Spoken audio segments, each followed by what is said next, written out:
نماز عید یہ واجب ہے، یعنی اس کا پڑھنا واجب ہے، اور یہ 6 زائد تکبیروں کے ساتھ پڑھی جاتی ہے۔ سب سے پہلے تو نماز عید کی نیت کریں گے کہ میں 2 رکعت نماز عید واجب ادا کر رہا ہوں، ساتھ 6 زائد تکبیروں کے۔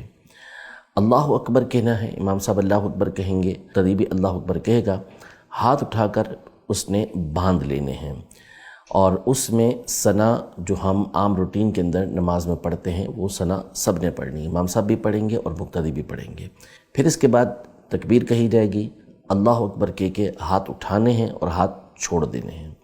پھر تکبیر کہی جائے گی تو ہاتھ اٹھانے ہیں اور چھوڑ دینے ہیں۔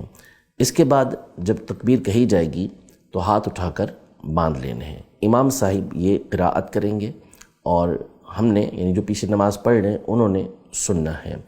قراءت کرنے کے بعد جیسے روٹین کے مطابق رکعت پوری کی جاتی ہے، رکوع کیا جاتا ہے، قومہ کیا جاتا ہے، سجدے میں جایا جاتا ہے، اسی طرح اسے مکمل کیا جائے گا، اور دوسری رکعت کی ابتدا کی جائے گی۔ تو دوسری رکعت میں امام صاحب قراءت سے ہی ابتدا کریں گے۔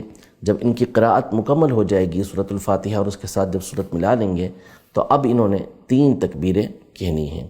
ہم بھی 7 تکبیر کہیں گے، نہیں اتنی آواز میں کم از کم ہم بھی کہیں گے کہ ہمارے کانوں تک آواز پہنچے۔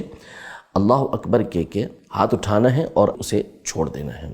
پھر تکبیر کہی جائے گی، ہاتھ اٹھانے ہیں اور اللہ اکبر کہہ کے چھوڑ دینے ہیں۔ پھر تکبیر کہی جائے گی، ہاتھ اٹھانے ہیں، اللہ اکبر کہہ کے چھوڑ دینا ہے۔ تینوں تکبیروں میں ہاتھ اٹھانا ہے اور ہاتھ اٹھا کر چھوڑ دینا ہے۔ چوتھی تکبیر کہی جائے گی، اس میں رکوع میں چلا جانا ہے، اور پھر اس کے بعد جیسے روٹین کے مطابق رکعت پوری کی جاتی ہے ویسے ہی رکعت پوری کی جائے گی۔ تو یوں یہ 2 رکعتیں عید کی مکمل کی جائیں گی۔ یہ نماز عید کا طریقہ کار ہے۔